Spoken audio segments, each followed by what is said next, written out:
Good morning, students. I'm again here with the new topic, substitution effect. ഇന്നലത്തെ അല്ലെങ്കിൽ last ക്ലാസ്സിൻ്റെ topic എല്ലാവർക്കും മനസ്സിലായെന്ന് വിചാരിക്കുന്നു. എങ്ങനെയാണ് ഇൻകം എഫക്റ്റിൻ്റെയും അതേപോലെ തന്നെ ഇൻകം കൺസംഷൻ കർവും പ്രൈസ് കൺസംഷൻ കർവും എന്നുള്ളത് കൃത്യമായിട്ട് മനസ്സിലായിട്ടുണ്ടാവണം. ഇൻകത്തിൽ എന്തെങ്കിലും മാറ്റങ്ങൾ വരുമ്പോൾ how consumers purchase the product. Same way, if there is any changes in the price of the commodity, how a consumer makes his purchase എന്നുള്ളതായിരുന്നു നമ്മുടെ ലാസ്റ്റ് ക്ലാസ് അല്ലേ. സോ അവിടെ നമുക്ക് രണ്ട് കാര്യങ്ങളാണ്. ഈ ചാപ്റ്റർ തന്നെ നമുക്ക് ഏതിനെ ബേസ് ചെയ്തിട്ടാണ്? കൺസ്യൂമർ ബിഹേവിയർ അല്ലെങ്കിൽ കൺസ്യൂമർ തിയറി ഇതിനൊക്കെ ബേസ് ചെയ്തിട്ടാണ്. So what motivates a consumer or what makes a consumer to buy the product എന്നുള്ളതാണ് നമ്മുടെ വിഷയമായിട്ട് ഇവിടെ വരുന്നത്. ഓക്കെ, സോ ഒന്നെങ്കിൽ തന്നിട്ടുള്ള ഇൻകത്തിൽ ഇൻക്രീസ് വരികയാണെന്നുണ്ടെങ്കിൽ കൂടുതൽ പ്രോഡക്റ്റ് പർച്ചേസ് ചെയ്യാം. അതല്ലാന്നുണ്ടെങ്കിൽ നമുക്ക് കുറവ് പ്രോഡക്റ്റ് തന്നെ പർച്ചേസ് ചെയ്തിട്ട് വേറൊരു കമ്മോഡിറ്റി വേണമെന്നുണ്ടെങ്കിൽ പർച്ചേസ് ചെയ്യാം. Second thing is when there is a increase in the price of the product, ചിലപ്പോൾ കൂടുതൽ ക്വാണ്ടിറ്റിയോ അതല്ലാന്നുണ്ടെങ്കിൽ കുറവ് ക്വാണ്ടിറ്റിയോ പർച്ചേസ് ചെയ്യാം. But if the price of the product decreases, he may save the income which he has gained from that to buy superior goods. അങ്ങനെയായിരുന്നു നമ്മുടെ last class നമ്മൾ പറഞ്ഞത്. ഓക്കെ, എക്കണോമിക്സ് ആയതുകൊണ്ടാണ് വീണ്ടും കഴിഞ്ഞ ക്ലാസ്സിനെ കുറിച്ചൊരു ചെറിയൊരു ബ്രഷപ്പ് തന്നിട്ട് നമ്മൾ കൊണ്ടുപോകുന്നത്. അതല്ലാന്നുണ്ടെങ്കിൽ അതൊക്കെ മറക്കും. ഓക്കെ, സോ വെരി ഇമ്പോർട്ടൻറ്റ് ചാപ്റ്ററാണ്. അപ്പോൾ ശ്രദ്ധിക്കുക. എങ്ങനെയാണ് പ്രൈസ് കൺസംഷൻ കർവ് ചോദിക്കാനുള്ള ചാൻസസ് കൂടുതലാണ്, ഇൻകം കൺസംഷൻ കർവ് ചോദിക്കാനുള്ള സാധ്യതകൾ കൂടുതലാണ്. Okay, and now we are going to see about the substitution effect എന്നുള്ളതാണ്. അപ്പോൾ substitution effect എന്ന് പറയുന്നത് shows the change in the quantity of a goods purchased due to change in the relative price of a good while the income of the consumer remains constant. കൃത്യമായിട്ട് ശ്രദ്ധിക്കാം. ഇവിടെ പറയുന്ന കാര്യങ്ങൾ എന്ന് പറയുന്നത് സബ്സ്റ്റിറ്റ്യൂഷൻ എഫക്റ്റ് എന്താണ് കാണിക്കുന്നത്? The substitution effect shows the change in the quantity of a good purchased due to change in the relative price of a good while the income of the consumer remains constant. So ഇവിടെ എന്താണെന്നുണ്ടെങ്കിൽ നമുക്ക് income എന്ന് പറയുന്നത് constant ആണ്. Relative ഗുഡ്സിനാണ് അവിടെ പ്രൈസിൽ മാറ്റം വരുന്നത്. സോ ആ പർട്ടിക്കുലർ കമ്മോഡിറ്റി നമ്മൾ പർച്ചേസ് ചെയ്യുന്നതിൽ എന്തെങ്കിലും മാറ്റങ്ങൾ വരുന്നുണ്ടോ എന്നുള്ള കാര്യമാണ്. Okay, suppose A customer has ₹100 with him. Example consider ചെയ്യുക. ഒരു കൺസ്യൂമറിൻ്റെ കയ്യിൽ ₹100 ഉണ്ട്. He buys 4 oranges at the rate of ₹25. Okay, ഒരു ഓറഞ്ചിന് 25 രൂപ വെച്ചിട്ട് 4 ഓറഞ്ച് അയാൾ പർച്ചേസ് ചെയ്തു. Suppose the price of the orange falls to ₹20. ഓറഞ്ചസിൻ്റെ പ്രൈസ് ₹20 ആയിട്ട് കുറഞ്ഞുവെങ്കിൽ, if he buys 4 oranges as before, he can save ₹20. അപ്പോൾ അയാൾ എപ്പോഴും സാധാരണ പർച്ചേസ് ചെയ്യാവുന്ന രീതിയിൽ തന്നെ 4 എണ്ണം തന്നെ അയാൾക്ക് പർച്ചേസ് ചെയ്യാവുന്നതാണ്. പക്ഷെ ബാക്കി എത്ര രൂപ അയാളുടെ കയ്യിലുണ്ടായിരിക്കും? 20 രൂപ അയാളുടെ കയ്യിലുണ്ടായിരിക്കും. Or he can buy 5 oranges now. അപ്പോൾ ഇയാളുടെ എൻറ്റയർ എമൗണ്ടും ചിലവാക്കിയിട്ട് 4 എണ്ണത്തിന് പകരം 5 എണ്ണം ഇയാൾക്ക് പർച്ചേസ് ചെയ്യാം. അപ്പോൾ 2 രീതിയിലാണ് ഇവിടെ വരുന്നത്. ഇൻകം എന്ന് പറയുന്നത് അവിടെ എന്താണ്? കോൺസ്റ്റൻ്റ് ആണ്. Okay, So only the price of the commodity changes here. So if it decreases, he can buy more commodity, or he can buy the same quantity, and then he can save those amount എന്നുള്ളതാണ്. Okay, ഒന്നെങ്കിൽ as usual മേടിക്കുന്ന പോലെ തന്നെ purchase ചെയ്യാം, ബാക്കി വരുന്ന amount save ചെയ്യാം. അല്ലാന്നുണ്ടെങ്കിൽ അയാളുടെ കയ്യിലുള്ള ഫുൾ ഇൻകം സ്പെൻഡ് ചെയ്തിട്ട് 4 എണ്ണത്തിന് പകരം കൂടുതൽ ക്വാണ്ടിറ്റി അയാൾക്ക് പർച്ചേസ് ചെയ്യാവുന്നതാണ്. Thus, when the price of a commodity falls, the real income of the consumer increases. അല്ലേ, പ്രൈസ് ഒരു കമ്മോഡിറ്റിയുടെ പ്രൈസ് കുറയുകയാണെന്നുണ്ടെങ്കിൽ ഓട്ടോമാറ്റിക്കലി കൺസ്യൂമറിൻ്റെ കയ്യിലുള്ള ഇൻകത്തിൽ ഇൻക്രീസാണ് വരുന്നത്. എങ്ങനെയാണ്? ഇതിൻ്റെ വില കുറയാണ്, അപ്പോൾ അയാളുടെ കയ്യിലുള്ള സേവിങ് എമൗണ്ട് കൂടുതലായിട്ട് വരികയാണ്. അപ്പോൾ അങ്ങനെ വരുമ്പോൾ അവിടെ ഇൻകം ഇൻക്രീസ് ചെയ്യുന്നുണ്ട്. മനസ്സിലാവുന്നുണ്ടോ? അല്ലാണ്ട് 100 രൂപയ്ക്ക് പകരം 120 അല്ല തരുന്നത്. 100 രൂപ തരുന്നതെങ്കിൽ ആ 100 രൂപ തന്നെ തരുന്നുള്ളൂ. പക്ഷേ ഈ 100 രൂപയിൽ പ്രോഡക്റ്റിൻ്റെ പ്രൈസ് റെഡ്യൂസ്ഡ് ആവുന്നത് കൊണ്ട്, അല്ലെങ്കിൽ ഡിക്രീസ് ആവുന്നത് കൊണ്ട് നമുക്ക് കുറച്ചും കൂടി എമൗണ്ട് സേവ് ചെയ്യാനായിട്ട് പറ്റും. അപ്പോൾ ഓട്ടോമാറ്റിക്കലി അവിടെ ഇൻകം ഇൻക്രീസ് ആവുകയാണ് ചെയ്യുന്നത്. The increase in real income induces the consumer to buy more of it under the income effect. അപ്പോൾ ഇൻകം എഫക്റ്റ് എന്ന് പറയുന്നതിൽ നമുക്ക് എത്രയാണ് എമൗണ്ട് സേവ് ചെയ്യുന്നത് അതും കൂടി നമ്മൾ കമ്മോഡിറ്റി പർച്ചേസ് ചെയ്യാനായിട്ട് യൂസ് ചെയ്യുക എന്നുള്ളതാണ് പറയുന്നത്. But with the fall in the price of a good, it becomes relatively cheaper. This induces the consumer to buy more or substitute in place of the costlier good. This is called substitution effect. അപ്പോൾ ഇതിനെയാണ് നമ്മൾ substitution effect എന്ന് പറയുന്നത്. ഒന്നെങ്കിൽ കൂടുതൽ quantity purchase ചെയ്യാം, അതല്ലാന്നുണ്ടെങ്കിൽ അയാൾ സേവ് ചെയ്യുന്ന എമൗണ്ട് വേറൊരു പ്രോഡക്റ്റ് പർച്ചേസ് ചെയ്യാനായിട്ട് യൂസ് ചെയ്യാം. കുറച്ചും കൂടി കോസ്റ്റ്ലിയർ ആയിട്ടുള്ളൊരു ഗുഡ് പർച്ചേസ് ചെയ്യാനായിട്ട് അയാൾക്ക് യൂസ് ചെയ്യാവുന്നതാണ്. അപ്പോൾ ഈ എമൗണ്ടിനെ നമുക്ക് ഒന്നെങ്കിൽ സബ്സ്റ്റിറ്റ്യൂട്ട് ചെയ്യാം എന്നുള്ള ഇത് വരുന്നത് കൊണ്ടാണ് ഇതിന് സബ്സ്റ്റിറ്റ്യൂഷൻ എഫക്റ്റ് എന്ന് നമ്മൾ പറയുന്നത്. ഓക്കെ, ഇനി Hicksian decomposition of price effect into income effect and substitution effect. So അതിൽ വരുന്നത് ഹിക്സൺ ഡീകമ്പോസിഷൻ ഓഫ് പ്രൈസ് എഫക്റ്റ് ആണ് വരുന്നത്. ഏതിനെ? ഇൻറ്റു ഇൻകം എഫക്റ്റും സബ്സ്റ്റിറ്റ്യൂഷൻ എഫക്റ്റും. അപ്പോൾ അതെങ്ങനെയാണ് ഹിക്സൺ എക്സ്പ്ലെയിൻ ചെയ്യുന്നത് എന്നുള്ളത് നമുക്ക് നോക്കാം.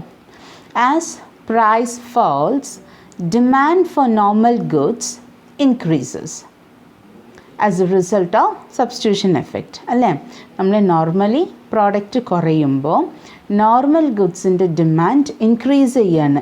ഏതിനനുസരിച്ച് നോക്കുമ്പോൾ as per substitution effect. When price falls, real income increases. ഒരു കമ്മോഡിറ്റീൻ്റെ പ്രൈസ് റെഡ്യൂസ് ചെയ്യുമ്പോൾ കൺസ്യൂമറിൻ്റെ കയ്യിലുള്ള ഇൻകം ഓട്ടോമാറ്റിക്കലി ഇൻക്രീസ് ചെയ്യാണ്. As a result, demand for normal goods increases. അപ്പോൾ സാധാരണ പ്രിവെയിൽ ചെയ്യുന്ന നോർമൽ ഗുഡ്സിന് ഡിമാൻഡ് ഇൻക്രീസ് ചെയ്യാണ് when there is a decrease in the price of the commodity എന്നുള്ളത്. This is due to income effect. അപ്പോൾ ഇത് സംഭവിക്കുന്നത് എന്തുകൊണ്ടാണ്? ഇൻകം എഫക്റ്റ് കൊണ്ടാണ്. Thus, a price falls, demand for normal goods increase as a result of both substitution effect and income effect. Clear? ഇനി നമുക്ക് Hickson has separated the substitution effect and income effect from the price effect through compensating variation in income by changing the relative price of a good while keeping the real income of the consumer constant. According to Hicks, when the relative price of the good change, the money income of the consumer is altered in such a manner that his real purchasing power remains constant and he is neither better off nor worse off than before. He continues to remain on the same indifference curve. So, ഇവിടെ separate ചെയ്യണം. Separate ചെയ്യുന്ന പറയുമ്പോൾ income constant ആക്കി തന്നെയാണ് നമ്മൾ വെക്കുന്നത്. Commodity of the price നമ്മൾ reduce ചെയ്യുന്നുണ്ട്. പക്ഷേ അതുകൊണ്ട് ഈ പറയുന്ന കാറ്റഗറിയിൽ വരുന്ന ആൾക്കാർ ഒരു മാറ്റവും സംഭവിക്കുന്നില്ല. So what they are purchasing in the normal way they are doing it. ഇപ്പം നേരത്തെ പറഞ്ഞ പോലെ 4 ഓറഞ്ച് മേടിക്കണമെന്നുണ്ടെങ്കിൽ പ്രൈസ് കൂടിയാലും കുറഞ്ഞാലും ഒക്കെ ഈ പേഴ്സൺ 4 ഓറഞ്ചസ് തന്നെയാണ് പർച്ചേസ് ചെയ്യുന്നത്. ഓക്കെ, ഇതിനെയാണ് നമ്മൾ ഹിക്സൺ അപ്രോച്ച് എന്ന് പറയുന്നത്. അതിൽ നമുക്ക് നോർമൽ കമ്മോഡിറ്റി കേസിൽ എങ്ങനെയാണ് ഇത് അപ്ലൈ ചെയ്യുന്നത് എന്നുള്ളത് നമുക്ക് നോക്കാം.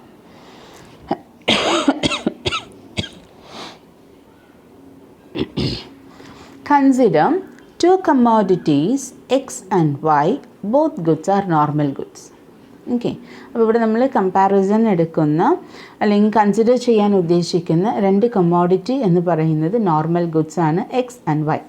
X is shown on X axis and Y is shown on Y axis. The initial budget line of the consumer is A B. നമ്മുടെ കൺസ്യൂമർ ലൈൻ എന്ന് പറഞ്ഞാൽ എന്താണെന്ന് പറഞ്ഞത്, എത്രയാണോ കൺസ്യൂമർ സ്പെൻഡ് ചെയ്യാനായിട്ട് ഉദ്ദേശിക്കുന്നത്. ഓക്കെ, സോ അപ്പോൾ ഏത് പ്രൈസിനാണ് ഇയാൾ പർച്ചേസ് ചെയ്യാനായിട്ട് ഉദ്ദേശിക്കുന്നത്. അപ്പോൾ രണ്ടും കൂടി വരുന്ന ആ ഒരു എമൗണ്ടിനെയാണ് we call it as budget line. So for which amount of income he is going to spend on that commodity എന്നുള്ളതാണ് ബഡ്ജറ്റ് ലൈൻ എന്ന് നമ്മൾ പറയുന്നത്. So initial equilibrium point is E. At this point, indifference curve, that is IC1, is tangent to the budget line AB. The consumer OQ എന്ന് പറയുന്ന quantity of X and OY quantity of Y, equilibrium quantities. Suppose the price of X falls. ഇപ്പോഴാണ് നമ്മൾ consider ചെയ്യാൻ പോകുന്നത്. Suppose the price of the X falls. Money income remaining the same. So ഇൻകത്തിൽ വേറെ change ഒന്നും സംഭവിക്കുന്നില്ല.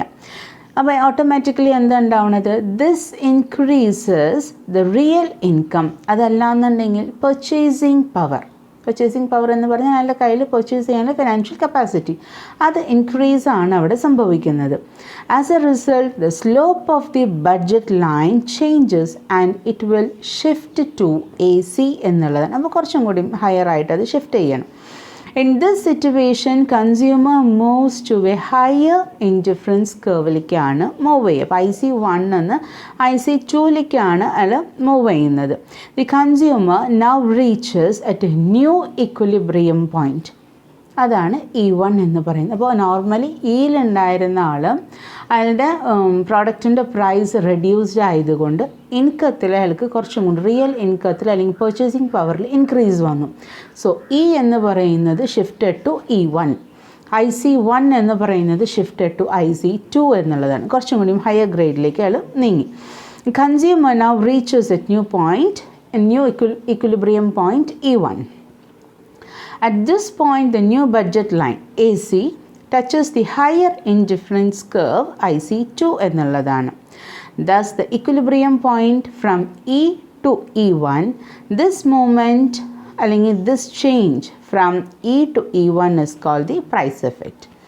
അപ്പോൾ equilibrium പോയിന്റിൽ ഉണ്ടായിരുന്നത് ഇ എന്ന് പറയുന്ന പോയിന്റിൽ നിന്ന് E1ലേക്ക് പ്രൈസ് എഫക്റ്റ് കൊണ്ടാണ് ഇയാൾ കയറി വന്നിട്ടുള്ളത്. ഈ കൺസ്യൂമറിൻ്റെ IC1 എന്നുള്ളത് IC2ലേക്ക് ഹയർ ഇൻഡിഫറൻസ് കർവിലേക്ക് ഷിഫ്റ്റ് ചെയ്തിട്ടുള്ളത്. ഓക്കെ, അപ്പോൾ ഈ ഒരു മൂവ്മെൻറ്റിനാണ് we call it as price effect എന്നുള്ളത്. Due to price effect the quantity demanded of both commodities have increased. അപ്പോൾ രണ്ടത്തിൻ്റെയും ഡിമാൻഡ് ഇൻക്രീസ് ചെയ്തിട്ടുണ്ട്. എക്സിൻ്റെ പ്രൈസ് റെഡ്യൂസ് ചെയ്തോട് കൂടിയിട്ട് ഒന്നെങ്കിൽ കൂടുതൽ പ്രോഡക്റ്റ് എന്ത് മേടിക്കാം, എക്സ് മേടിക്കാം, അല്ലെങ്കിൽ എക്സിൻ്റെ പ്രോഡക്റ്റ് റെഡ്യൂസ് ചെയ്തിട്ട് വൈ കൂടുതൽ പർച്ചേസ് ചെയ്യാം. അപ്പോൾ രണ്ടത്തിൻ്റെയും ഡിമാൻഡ് നോക്കുകയാണെന്നുണ്ടെങ്കിൽ അത് ഇൻക്രീസ് ചെയ്തിട്ടുണ്ട്. Okay, now this price effect can be decomposed or broken up into 2 parts, substitution effect and income effect. അപ്പോൾ ഈ രണ്ട് കമ്മോഡിറ്റീസ് ഈ പ്രൈസ് എഫക്റ്റിനെ നമ്മൾ എന്ത് ചെയ്യണം, we are going to break up into 2 parts എന്നുള്ളതാണ്. അത് ഒന്ന് സബ്സ്റ്റിറ്റ്യൂഷൻ എഫക്റ്റും മറ്റൊന്ന് ഇൻകം എഫക്റ്റും. സോ എങ്ങനെയാണ് എന്നുള്ളത് നോക്കാം. Due to fall in the price of X, the real income of the consumer rises. അതിലായിരിക്കും തർക്കമില്ലല്ലോ. പ്രോഡക്റ്റിൻ്റെ ഇറ്റ് ഈസ് കമ്മോഡിറ്റി എക്സിൻ്റെ പ്രൈസ് റെഡ്യൂസ് ചെയ്തപ്പോൾ പേഴ്സൻ്റെ ഇൻകത്തിൽ റിയൽ ഇൻകത്തിൽ ചേഞ്ച് വന്നു, ഇൻക്രീസാണ് വന്നിട്ടുള്ളത്. He can purchase more with his additional income. ഒന്നെങ്കിൽ ഇയാൾക്ക് കൂടുതൽ ക്വാണ്ടിറ്റി പർച്ചേസ് ചെയ്യാം. In Hicksian sense to nullify the gain in real income due to fall in price of X, that is to take away an income worth C1 to C quantity from the consumer so that the real income of the consumer is held constant. അത് ഒന്നും കൂടിയും എളുപ്പമായിട്ട് പറയുന്നത് the money income of the consumer is reduced. As a result, the budget line AC shift parallel to its left and the new budget line is A1 C1 എന്നുള്ളതാണ്. ഈ ഒരു റിഡക്ഷനെയാണ്, that is this reduction in the money income which is just sufficient to neutralize the income effect of the fall in price is known as compensating variation in income. Okay, അപ്പോൾ ഇയാളുടെ ഇൻകത്തിൽ വരുന്ന real ഇൻകത്തിൽ വരുന്ന increase, okay, due to the price fall of the commodity X, the real income has been increased. So ഒരു decrease വരുമ്പോൾ മറ്റൊരു സ്ഥലത്ത് ഇൻക്രീസ് വരുന്നുണ്ട്. സോ ഇയാൾക്ക് എന്ത് ചെയ്യാം? He can buy more of the another, എന്തെങ്കിലും അഡീഷണൽ കമ്മോഡിറ്റി ഇയാൾക്ക് പർച്ചേസ് ചെയ്യാം എന്നുള്ളതാണ്. So he is compensating. Okay, അതിനെയാണ് കോമ്പൻസേറ്റിംഗ് വേരിയേഷൻ ഇൻ ഇൻകം എന്ന് പറയുന്നത്. That is the vertical distance between the budget lines AC and A1 C1 is the compensating variation. So 4 എണ്ണം എന്നുള്ളത് he is going to buy 1 more എന്നുള്ളത് with the additional income of money എന്നുള്ളതാണ് ഇവിടെ വരുന്നത്. The purpose of compensating variation is to allow the consumer to remain on the same level of satisfaction as before the price change and to separate the substitution effect from the price effect. Okay, അപ്പോൾ പുതിയ A1ഉം C1 ആണ് compensated budget ലൈനായിട്ട് വരുന്നത്. നമുക്ക് എയും B ആയിട്ടുണ്ടായിരുന്ന budget line ഇപ്പോൾ A1 C1ലേക്ക് shift ചെയ്തു. Now this consumer comes back to his original indifference curve ആയിട്ടുള്ള IC1ലേക്ക് തന്നെ തിരിച്ചു വരുന്ന ഒരു പൊസിഷനാണ് നമുക്ക് കാണുന്നത്. ഓക്കെ, ഇനി the new budget line A1 C1 is tangent to the initial indifference curve IC1 at point E1 E2. Okay, അപ്പോൾ E2 ആണ് ഇയാളുടെ ന്യൂ ഇക്വിലിബ്രിയം പോയിൻ്റ് എന്ന് പറയുന്നത്. This point is at the right of the original equilibrium point E എന്നുള്ളതാണ്. So ഇന്ന് ആദ്യം shift ചെയ്തത് E1ലേക്കാണ്, പക്ഷേ ഇപ്പോൾ ഷിഫ്റ്റ് ചെയ്യുന്നത് E2ലേക്കാണ്. The moment of equilibrium point from E to E2 is called substitution effect. അപ്പോൾ അങ്ങനെ സബ്സ്റ്റിറ്റ്യൂട്ട് ചെയ്യുമ്പോൾ വരുന്നത് കൊണ്ട് അതേപോലെ തന്നെ അതിനെയാണ് നമ്മൾ സബ്സ്റ്റിറ്റ്യൂഷൻ എഫക്റ്റ് എന്ന് നമ്മൾ പറയുന്നത്, ഹിക്സൺ സെൻസ് ഇതിൽ പറയുന്നത്. Now the commodity becomes cheaper, hence a consumer will substitute X in the place of Y. അപ്പോൾ കമ്മോഡിറ്റിയുടെ പ്രൈസ് ഒന്നുകൂടി, ദാറ്റ് ഈസ് എക്സിൻ്റെ പ്രൈസ് റെഡ്യൂസ്ഡ് ആയോട് കൂടിയിട്ട് ആസ് യൂഷ്വൽ പർച്ചേസ് ചെയ്യുന്ന രീതിയിൽ തന്നെ ഒന്നെങ്കിൽ 4 എണ്ണം പർച്ചേസ് ചെയ്തിട്ട് അഡീഷണൽ കിട്ടിയിട്ടുള്ള പൈസ കൊണ്ട് ഇയാൾ എന്ത് ചെയ്യാണ്? Y എന്ന് പറയുന്ന കമ്മോഡിറ്റി പർച്ചേസ് ചെയ്യുന്ന ഒരു രീതിയിലേക്ക് വരികയാണ്. ഓക്കെ, ആ ഒരു നമ്മൾ എക്സിനെ സബ്സ്റ്റിറ്റ്യൂട്ട് ചെയ്യുന്നത് വൈയിലേക്ക്, that is Y commodity purchase ചെയ്തിട്ടാണ്. സോ അതുകൊണ്ടാണ് സബ്സ്റ്റിറ്റ്യൂഷൻ എഫക്റ്റ് എന്ന് നമ്മൾ പറയുന്നത്. In order to separate the income effect from the price effect, the money taken away from the consumer is given back to him. Now he moves from equilibrium point E2 on IC1 to equilibrium point E1 and IC2. അപ്പോൾ വീണ്ടും അയാളുടെ കയ്യിൽ നിന്ന് എടുത്തിട്ടുള്ള പൈസ നമ്മൾ വീണ്ടും തിരിച്ചു കൊടുക്കുമ്പോൾ അഗെയിൻ ഇക്വിലിബ്രിയം പോയിന്റിൽ മാറ്റം വരികയാണ്. അപ്പോൾ അഗെയിൻ ഹയർ ഇൻഡിഫറൻസ് കർവിലേക്ക് അയാൾ മാറുന്നത് നമുക്ക് കാണാനായിട്ട് സാധിക്കും. To determine whether the effect is positive or negative, one should understand the moment of equilibrium point. അപ്പോൾ ഒരു പോസിറ്റീവ് എഫക്റ്റ് ആണോ ഒരു പ്രോഡക്റ്റിനോട് സംഭവിക്കുന്നത് പ്രൈസ് റെഡ്യൂസ് ചെയ്യുന്നത് കൊണ്ട്, അല്ലെങ്കിൽ ആ പ്രോഡക്റ്റിനോട് ഒരു നെഗറ്റീവ് എഫക്റ്റ് ആണോ നമുക്ക് തോന്നുന്നത്, അത് മനസ്സിലാക്കണമെന്നുണ്ടെങ്കിൽ എന്താ വേണ്ടത്? ഇക്വിലിബ്രിയം പോയിൻ്റ് എന്താണെന്നുള്ളത് കൃത്യമായിട്ട് മനസ്സിലാവണം. If the movement is backward it will be negative, and if the movement is forward it will be positive എന്നുള്ളതാണ്. and the consumer will buy more എന്നുള്ളതാണ് when we look at the movement from one point to another. അപ്പോൾ ഒന്നും കൂടിയും ഏറ്റവും സിമ്പിളായിട്ട് ഇത് പറഞ്ഞുതരാം. Commodity X and Y രണ്ട് കാര്യങ്ങളാണ് നമ്മൾ കൺസിഡർ ചെയ്യുന്നത്. So the matter here is the price of the commodity X എന്ന് പറയുന്നത് it is decreased. So either he can buy more of the commodity X ഒന്ന് കൂടുതൽ പർച്ചേസ് ചെയ്യാം. സബ്സ്റ്റിറ്റ്യൂഷൻ എഫക്റ്റ് എന്ന് പറയുമ്പോൾ he is buying less of the commodity X and he is saving the amount to buy the commodity Y എന്നുള്ളതാണ്.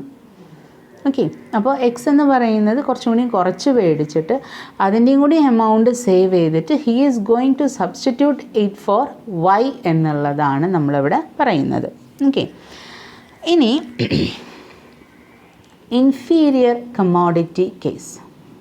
നേരത്തെ normal goods ആണ് നമ്മൾ consider ചെയ്തത്. ഇപ്പോൾ ഇൻഫീരിയർ കമ്മോഡിറ്റി ആണെന്നുണ്ടെങ്കിൽ അതിൽ എങ്ങനെയൊക്കെയാണ് മാറ്റങ്ങൾ വരുന്നത് എന്നുള്ളത് നോക്കാം. Substitution effect for any commodity raises its demand due to fall in its relative price. കാരണം ഇതിലെന്താണ്, there are only 2 goods in the market, A and B. ആകെ കൂടി നമുക്ക് വരുന്നത് 2 കമ്മോഡിറ്റി മാർക്കറ്റിലുള്ളൂ. ഇവിടെ വരുന്ന substitution effect for any commodity raises its demand due to fall in its relative price. അപ്പോൾ ഈ 2 കമ്മോഡിറ്റിയിൽ ഏതെങ്കിലും ഒരെണ്ണത്തിൻ്റെ പ്രൈസ് റെഡ്യൂസ് ആവുകയാണെന്നുണ്ടെങ്കിൽ എന്താണ് സബ്സ്റ്റിറ്റ്യൂഷൻ എഫക്റ്റ് വരുന്നത് എന്ന് നോക്കാം. whenever relative price of A falls compared to that B, A becomes cheaper. അല്ലേ, എയും ബിയും കമ്മോഡിറ്റി ഉണ്ട്. എയുടെ പ്രോഡക്റ്റ് എ എന്ന് പറയുന്ന കമ്മോഡിറ്റിയുടെ പ്രൈസ് റെഡ്യൂസ് ചെയ്യുകയാണെന്നുണ്ടെങ്കിൽ, ഡിക്രീസ് ആവുകയാണെന്നുണ്ടെങ്കിൽ it is cheaper than B എന്നുള്ളതാണ് നമ്മളിവിടെ പറയുന്നത്. Demand for A increases and that of B decreases as a result of substitution effect. So normally നോക്കുകയാണെന്നുണ്ടെങ്കിൽ പ്രൈസ് കുറയും തോറും കൂടുതൽ ക്വാണ്ടിറ്റി ആൾക്കാർ പർച്ചേസ് ചെയ്യും. അപ്പോൾ എൻ്റെ ഡിമാൻഡ് എന്ത് ചെയ്തിട്ടുണ്ട്, ഇൻക്രീസ് ചെയ്തിട്ടുണ്ട്. ബീൻ്റെ ഡിമാൻഡ് എന്ത് ചെയ്തേക്കണേ, ഡിക്രീസ് ചെയ്തേക്കണം. The substitution effect is always positive. This is because both real income and demand move in the same direction. ഇത് എന്തുകൊണ്ട് സംഭവിക്കണമെന്നുണ്ടെങ്കിൽ റിയൽ ഇൻകം എന്ന് പറയുന്നതും ഡിമാൻഡും ഒരേ ഡയറക്ഷനിലാണ് മൂവ് ചെയ്യുന്നത്. ഓക്കെ, അതേപോലെ തന്നെ both increases, that is both increases. Moreover, when the price of a commodity falls relative to other commodity, consumers will substitute the cheaper commodity in place of the costlier one. അപ്പോൾ കുറച്ചും കൂടിയും കുറയുകയാണെന്നുണ്ടെങ്കിൽ costlier ആയിട്ടുള്ള product മേടിക്കുന്നതിന് പകരം ചിലപ്പോൾ cost decreased ആയിട്ടുള്ള product തന്നെ കൂടുതൽ purchase ചെയ്യാനുള്ള സാധ്യതകളുണ്ട്. സോ ദസ് ഡിമാൻഡ് എന്ന് പറയുന്നത് കുറച്ചും കൂടിയും ഇൻക്രീസ് ചെയ്യുകയാണ് ചെയ്യുന്നത്. Since demand increase, substitution effect will always be positive എന്നുള്ളതാണ് ഇവിടെ എക്സ്പ്ലെയിൻ ചെയ്യുന്നത്. But the income effect is not like that. It depends upon the nature of the commodity. Income effect എന്ന് പറയുന്നത് ഇൻകമിൽ മാറ്റങ്ങൾ വരുമ്പോൾ നമ്മൾ പതുക്കെ നേച്ചർ ഓഫ് ദി കമ്മോഡിറ്റീനെ ബേസ് ചെയ്തിട്ടാണ് ഹൗ വി ആർ പർച്ചേസിങ് എന്നുള്ളത് വരാം. It is positive for normal good. This is because when the price of good A falls, the real income of the consumer increases. Hence, he will demand more of that good. ഇപ്പോൾ normal ഗുഡ്സിൻ്റെ കേസിലായാലും ചിലപ്പോൾ price decrease ചെയ്ത് കഴിഞ്ഞാൽ അയാളുടെ income increase ചെയ്യും. So that there are chances to buy more of that commodity എന്നുള്ളതാണ് പറയുന്നത്. Thus the demand for A increases. അപ്പോഴും എൻ്റെ ഡിമാൻഡ് ഇൻക്രീസ് ചെയ്യാണ് ചെയ്യുന്നത് പ്രൈസ് റെഡ്യൂസ് ചെയ്യുമ്പോൾ. Hence price effect for A എന്ന് പറയുന്നത് പോസിറ്റീവാണ്. On the other hand the income effect for inferior good is negative. അപ്പോൾ ഇൻഫീരിയർ ഗുഡ്സിൻ്റെ കേസിൽ നോക്കുകയാണെന്നുണ്ടെങ്കിൽ ഇൻകം എഫക്റ്റ് എന്ന് പറയുന്നത് നെഗറ്റീവ് എഫക്റ്റാണ് വരുന്നത്. Suppose there are 2 goods X and Y. X is inferior while Y is superior. Okay, X എന്ന് പറയുന്നത് ഇൻഫീരിയർ ഗുഡും വൈ എന്ന് പറയുന്നത് നോർമൽ ഗുഡ്. അതായത് when you compare it the Y is more superior എന്ന് വേണമെന്നുണ്ടെങ്കിൽ പറയാം. Suppose the price of X falls, the price of Y and the income of the consumer remain same. അപ്പോൾ ഇവിടെ എക്സിൻ്റെ പ്രൈസ് മാത്രമേ റെഡ്യൂസ് ആവുന്നുള്ളൂ, അയാളുടെ കയ്യിലുള്ള ഇൻകം സെയിം തന്നെയാണ്, കമ്മോഡിറ്റി വൈൻ്റെ പ്രൈസും സെയിം തന്നെയാണ്, അതിന് മാറ്റമൊന്നും സംഭവിക്കണില്ല. Then the substitution effect of X എന്ന് പറയുന്നത് ഇസ് പോസിറ്റീവ്. എന്താ കാരണം? This is because X become cheaper and its demand will increase. Okay, എക്സിൻ്റെ പ്രൈസ് റെഡ്യൂസ്ഡ് ചെയ്തേക്കാണ്. സോ പീപ്പിൾ എന്ത് ചെയ്യും? കുറച്ചും കൂടി കൂടുതൽ പർച്ചേസ് ചെയ്യാം. അപ്പോൾ അങ്ങനെ വരുമ്പോൾ അതിൻ്റെ ഡിമാൻഡ് ഇൻക്രീസ് ചെയ്യും. But when price falls real income increases. Normally നോക്കുകയാണെന്നുണ്ടെങ്കിൽ അയാളുടെ കയ്യിൽ ചിലവാക്കാനുള്ള റിയൽ ഇൻകം എന്ന് പറയുന്നത് ഇൻക്രീസ് ചെയ്യണം. Consumer no longer wants to purchase the inferior good. അപ്പോൾ അങ്ങനെ വരുമ്പോൾ എന്തിനാണ് നമ്മളെ ഇൻഫീരിയർ ഗുഡ് പർച്ചേസ് ചെയ്യാൻ നിൽക്കണം? നമ്മുടെ റിയൽ ഇൻകം ഇൻക്രീസ് ചെയ്തിട്ടുണ്ട്. So that we can buy normal goods അല്ലെങ്കിൽ superior goods in that place എന്നുള്ളതാണ് ചിന്തിക്കുന്നത്. ഓക്കെ, അപ്പോൾ ഇവിടെ വരുമ്പോൾ he reduces his demand for inferior good and purchases normal good in its place. That's for the inferior ഗുഡിനെ നോക്കുമ്പോൾ income effect എന്ന് പറയുന്നത് നെഗറ്റീവാണ്. ഓക്കെ, സോ അത് രണ്ടും ക്ലിയർ ആയിട്ട് മനസ്സിലാക്കി വയ്ക്കാം. സോ ഇത് തന്നെയാണ് കൂടുതലും ഇതിനെക്കുറിച്ച് നമുക്ക് ഡീറ്റെയിൽ ആയിട്ട് പറഞ്ഞുകൊണ്ടിരിക്കുന്നത്. ഇനി നമുക്ക് മൂന്നാമത്തെ ഗിഫൻ കമ്മോഡിറ്റി കേസിൽ എന്താണ് ഹിക്സൺ അപ്രോച്ച് എന്ന് നോക്കാം. ഗിഫൻ കേസിൽ all given goods are inferior goods but all inferior goods are not given goods എന്നുള്ളതാണ് ഇംപ്ലൈ ചെയ്യുന്നത്. This implies that there is similarity as well as difference between inferior goodsഉം given goodsഉം തമ്മിൽ difference ഉണ്ട്. The similarity is that income effect is negative on both. രണ്ടത്തിലും inferior ഗുഡ്സിനും നോക്കിയത് നെഗറ്റീവാണ്. അപ്പോൾ അതേപോലെ തന്നെയാണ് ഗിഫൻ ഗുഡ്സിനും നെഗറ്റീവ് തന്നെയാണ്. The dissimilarity is that in case of inferior goods substitution effect is stronger than the income effect, while income effect is stronger than the substitution effect in case of given goods. അപ്പോൾ എന്താണ് Giffen good എന്നുള്ളത് നോക്കും. A Giffen good is a good whose demand increases with the increase of its price and vice versa. Giffen good എന്ന് പറയുന്നത് whose demand increases when the price of that increase. Given good എന്ന് പറയുന്നത് അതിൻ്റെ price increase ചെയ്യുമ്പോൾ അതിൻ്റെ ഡിമാൻഡും increase ചെയ്യും. അതിൻ്റെ പ്രൈസ് കുറയുമ്പോൾ അതിൻ്റെ ഡിമാൻഡും കുറയും എന്നുള്ളതാണ് പറയുന്നത്. A fall in price leads to a reduction in the quantity purchased. Thus, for a given good, price and quantity purchased move in the same direction. In the case of given good, the income effect is negative. Okay, അതാണ് അതിൽ പറയുന്നത്. കാരണം സാധാരണ price reduce ആയി കഴിഞ്ഞാൽ demand increase ചെയ്യുകയാണ് ചെയ്യുക. Inferior ഗുഡ്സിൻ്റെ കേസിൽ എന്താണ് വരുന്നത്? പ്രൈസ് റെഡ്യൂസ് ചെയ്യുകയാണെന്നുണ്ടെങ്കിൽ ആ പർട്ടിക്കുലർ പ്രോഡക്റ്റ് എന്ന് പറയുന്നത് പർച്ചേസ് ചെയ്യുന്നതും കുറവായിരിക്കും.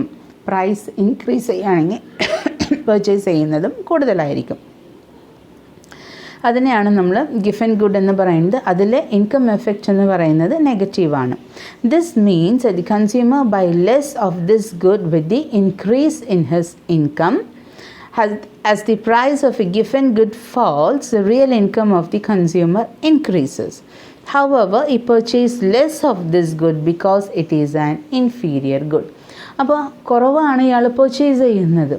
എന്തുകൊണ്ട്? പ്രൈസ് റെഡ്യൂസ് ചെയ്യുമ്പോഴും കുറവാണ് പർച്ചേസ് ചെയ്യുന്നത്. അതിൻ്റെ റീസൺ എന്താണ്? നമുക്ക് അതിന് പകരം വേറൊരു പ്രോഡക്റ്റ് മേടിക്കാം. ഇത് ഇൻഫീരിയർ ഗുഡ് ആയതുകൊണ്ട് തന്നെയാണ് നമ്മളത് കുറവ് പർച്ചേസ് ചെയ്തിട്ട് അതിന് കിട്ടുന്ന റിയൽ ഇൻകം ഇൻക്രീസ് ചെയ്യുമ്പോൾ അതർ പ്രോഡക്റ്റ് പർച്ചേസ് ചെയ്യാനായിട്ട് പോകുന്നത്. Thus its income effect is negative എന്നുള്ളതാണ് പറയുന്നത്. പക്ഷേ ഇതിൻ്റെ സബ്സ്റ്റിറ്റ്യൂഷൻ എഫക്റ്റ് എന്ന് പറയുന്നത് പോസിറ്റീവാണ്. അതെന്താ കാരണം? നമ്മൾ ഈ പ്രോഡക്റ്റിന് പകരം മറ്റൊരു പ്രോഡക്റ്റാണ് പർച്ചേസ് ചെയ്യുന്നത്. കാരണം ഇതിൻ്റെ ഡിമാൻഡ് റെഡ്യൂസ് ചെയ്യുകയും അതേപോലെ മറ്റൊരു പ്രോഡക്റ്റിൻ്റെ ഡിമാൻഡ് ഇൻക്രീസ് ചെയ്യുകയാണ് ചെയ്യുന്നത്. ഇതിൻ്റെ പ്രൈസ് റെഡ്യൂസ് ചെയ്യുമ്പോൾ ഇതിൻ്റെ ഡിമാൻഡ് ഇൻക്രീസ് ചെയ്യുകയല്ല ചെയ്യുന്നത്, ഡിക്രീസ് ചെയ്യുകയാണ് ചെയ്യുന്നത്. അതിന് പകരം നമ്മൾ വേറൊരു പ്രോഡക്റ്റ് സബ്സ്റ്റിറ്റ്യൂട്ട് ചെയ്യണം. ഓക്കെ, അതുകൊണ്ടാണ് സബ്സ്റ്റിറ്റ്യൂഷൻ എഫക്റ്റ് എന്ന് പറയുന്നത് ഇവിടെ പോസിറ്റീവായിട്ട് വരുന്നത്. He purchases more of this good due to substitution effect as its relative price falls. Thus, the income effect and substitution effect work in the opposite direction. So income effect നോക്കുകയാണെന്നുണ്ടെങ്കിൽ നെഗറ്റീവായിട്ടും അതേപോലെ തന്നെ substitution effect നോക്കുകയാണെന്നുണ്ടെങ്കിൽ പോസിറ്റീവായിട്ടും.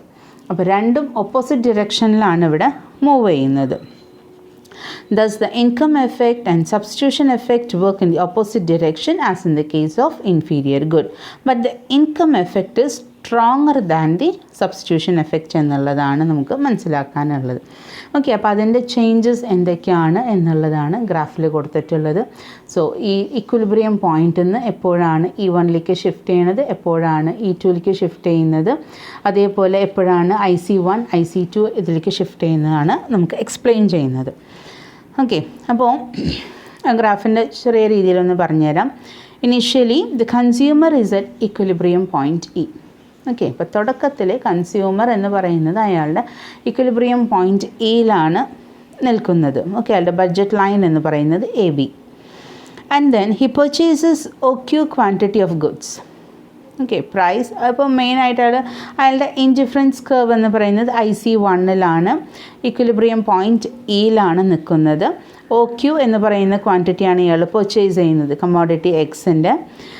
അത് Giffen ഗുഡാണ്. Suppose the price of X falls down, as a result the price line shift to AC. അപ്പോൾ ഇത് കുറയാണെന്നുണ്ടെങ്കിൽ നമുക്ക് AC-ലേക്കാണ് ഇതിൻ്റെ പ്രൈസ് ലൈൻ എന്ന് പറയുന്നത് ഷിഫ്റ്റ് ചെയ്യുന്നത്. Okay, the new equilibrium points അപ്പോൾ എന്തായിരിക്കും, പുതിയ ഇക്വിലിബ്രിയം പോയിൻ്റാണ് നമുക്ക് കിട്ടുക, അത് E1 ആയിരിക്കും. അപ്പോൾ ഹയർ ഇൻഡിഫറൻസ് കർവാണ് നമുക്ക് കിട്ടുക, IC2ലേക്ക് മാറും. At this point the consumer purchases OQ1 quantity of X. അപ്പോൾ കുറച്ചും കൂടിയും ഇൻക്രീസ് ചെയ്യുന്ന രീതിയിലാണ് അവിടെ പർച്ചേസ് ചെയ്യുന്നത്. Okay, of x. We can see that OQ1 quantity is less than OQ quantity. OQ ക്വാണ്ടിറ്റീനേക്കാളും കുറവായിരിക്കും നമ്മൾ പർച്ചേസ് ചെയ്യുന്നത്. ദിസ് ഷോസ് ദാറ്റ് എക്സ് എന്ന് പറയുന്നത് ഗിഫൻ ഗുഡ് ആണ്. This is because it's quantity demanded decreases. അപ്പോൾ പ്രൈസ് റെഡ്യൂസ് ചെയ്യുമ്പോൾ നമ്മൾ ക്യൂവിനപ്പുറത്താണ് Q1 വരുന്നതെങ്കിൽ നമുക്ക് പ്രൈസ് റെഡ്യൂസ് ചെയ്യുമ്പോൾ ക്വാണ്ടിറ്റി ഡിമാൻഡ് ചെയ്തത് ഇൻക്രീസ് ചെയ്യുന്നതാണെന്ന് പറയാം.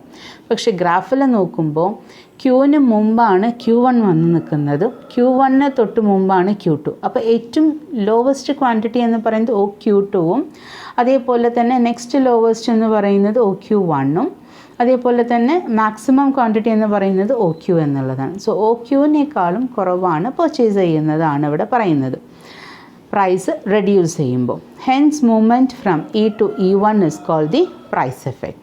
Okay, the movement is backward. Hence price effect is negative. Due to the price effect, the consumer purchases OQ1 less of X. If we assume that price of Y does not fall and the income of the consumer is increased in such a way so as to keep him on the same indifference curve IC2 എന്നുള്ളതാണ്. So അതിനനുസരിച്ച് അതിൻ്റെ parallel line shift ചെയ്യും. അതേപോലെ തന്നെ price line എന്ന് പറയുന്നത് again AB-ലേക്ക് വരും. New price line കിട്ടും, A1 B1ലേക്ക് ഷിഫ്റ്റ് ചെയ്യും. ഇങ്ങനെ ചെറിയ മാറ്റങ്ങളാണ് നമുക്ക് പ്രൈസ് റെഡ്യൂസ് ചെയ്യുമ്പോഴും ഇൻകം ഇൻക്രീസ് ചെയ്യുമ്പോഴും നമുക്ക് വരുന്ന ചേഞ്ചസ് എന്ന് പറയുന്നത്. Okay, and now we will see about the demand curve for normal, inferior and Giffen goods. ഇതിൻ്റെ ഡിമാൻഡ് കർവ് എങ്ങനെയാണെന്നുള്ളത് നോക്കാം. When the price falls, demand for normal goods increases. Okay, normal goods ആണ്, ഇപ്പോൾ superior goods ആണെന്നുണ്ടെങ്കിൽ price reduce ചെയ്യുമ്പോൾ automatically അതിൻ്റെ demand increase ചെയ്യണം. It happens so because of the price effect. അങ്ങനെ വരാനുള്ള സാധ്യത എന്താണ്? It happens because of the price effect കൊണ്ട് തന്നെയാണ്. Thus change in price and change in demand moves in opposite direction. Price കുറയുമ്പോൾ demand increase ചെയ്യുന്നത്. അപ്പോൾ രണ്ട് ഡയറക്ഷൻ, ഓപ്പോസിറ്റ് ഡയറക്ഷനിലാണ് മൂവ് ചെയ്യുന്നത്. That is demand curve for normal good എന്ന് പറയുന്നത് നെഗറ്റീവ്ലി സ്ലോപ്ഡ് ആണ് വരുന്നത്. To be more clearly, demand curve for normal goods slopes downwards from left to right എന്നുള്ളതാണ് പറയുന്നത്. ഓക്കെ, ഇനി ഡിമാൻഡ് കർവ് ഫോർ ഇൻഫീരിയർ ഗുഡ്സിൻ്റെ കേസിൽ നോക്കാം എന്താ സംഭവിക്കണമെന്നുള്ളത്. When price falls, demand for inferior good increases as a result of price effect. Hence demand curve will be സ്റ്റീപ്പായിട്ടാണ് വരിക. In case of the inferior good also, there is an inverse relationship between price and demand. That is, demand curve for inferior goods എപ്പോഴും negative സ്ലോപ്പാണ് ഇതിലും സംഭവിക്കുക. Okay, ഇനി for Giffen ഗുഡ്സിനെ demand curve എങ്ങനെയാണെന്നുള്ളത് നോക്കാം. When price falls, demand for given goods decreases as a result of price effect. നമ്മൾ പറഞ്ഞിട്ടുണ്ടായിരുന്നു ഗിഫൻ ഗുഡ്സിനെ നെഗറ്റീവ് ഡിറക്ഷനിലല്ല, സെയിം ഡിറക്ഷനിലാണ് മൂവ് ചെയ്യുന്നത്. Okay, if price reduced, quantity purchased also will be reduced. If price increases, the quantity purchased will also be increased. അപ്പോൾ ഇവിടെ വരുന്നത് thus in case of given goods, the law of demand does not hold good. The change in price and change in demand move in the same direction. In other words, demand curve for given goods എന്ന് പറയുന്നത് positively sloped ആണ്. So ബാക്കിയെല്ലാം negatively sloped എന്ന് പറയുമ്പോൾ ഇതിൻ്റെ slope പോസിറ്റീവാണ്, highest ആയിട്ട് നമുക്ക് കിട്ടുക. ഓക്കെ, അപ്പോൾ സോ അതിൻ്റെ ഫിഗർ കാണുമ്പോൾ നിങ്ങൾക്ക് മനസ്സിലാവും.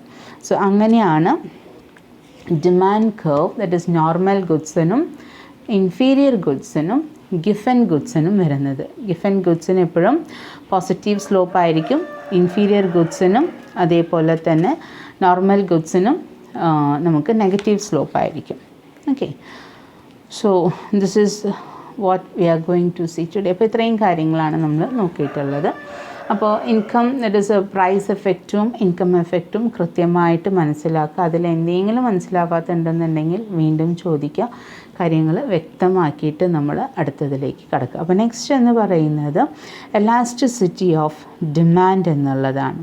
ഓക്കെ, ഡിമാൻഡിൽ എപ്പോഴൊക്കെയാണ് മാറ്റം സംഭവിക്കുക, എങ്ങനെയൊക്കെയാണ് മാറ്റം സംഭവിക്കുക എന്നുള്ളതാണ് നെക്സ്റ്റ് ടോപ്പിക് എന്ന് പറയുന്നത്. ഇതോട് കൂടിയിട്ട് മിക്കതും നമ്മുടെ സെക്കൻഡ് ചാപ്റ്ററും നമുക്ക് വൈൻഡപ്പ് ചെയ്യാനായിട്ട് സാധിക്കും.